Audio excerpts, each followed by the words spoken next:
атасы талай дүрбелеңде зобалаңды көрген, бірақ сол аштықтардың ішіндегі екі аштықтың орны өте бөлек. Бұл аштықтар халықтардың тағдырына, болашағына үлкен нұқсан келтірген аштықтар. Ерексі жас келеді, елемайды оқырғанда сол елемай ұсынады кітап болу оқырманға. Өзінің зарлы мұңын жан түршігер азаптарын, азабын өзгенің емес, бұл азабын қазақтардың. Жоңғарлар жинап жасақтарын ойран салды, қанын төгіп қазақтардың олжалады малды.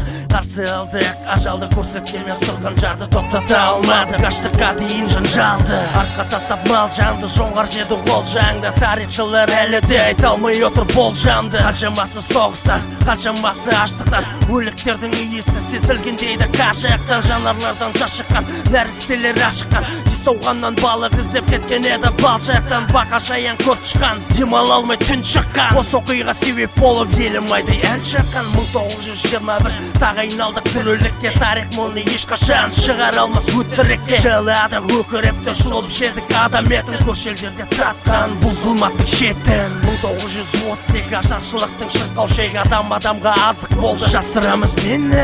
Аштықтан қарын ісіп жол бойы жатты азып, білген келсе ақиқатты қара тарихты қазып.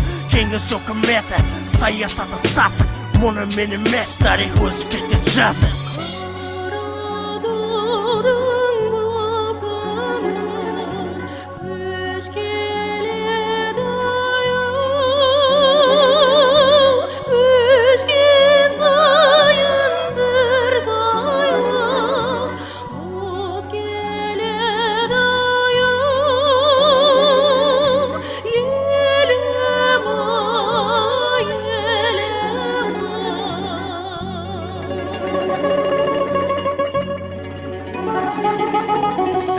Күрсінемін ақтарсам тарих бетін, қайран елім еңіреп, елім айды бей көрмедің жоңғарлар, ой сыратты қалмақтар, әлсіретті ақтабан, шұбырынды оған қосы аштық дерді. 1921, екіншісі 31-де кеңес үкіметі жазалады ауыр түрде голощекин саясаты. Қазақ елін заржылатты, аша тұя қалмасын деп, жеп отырған малын тартты. Соған жасап отырған салықтардың саны артты, зиялыларды халық жау, ұлтшылдар деп атты.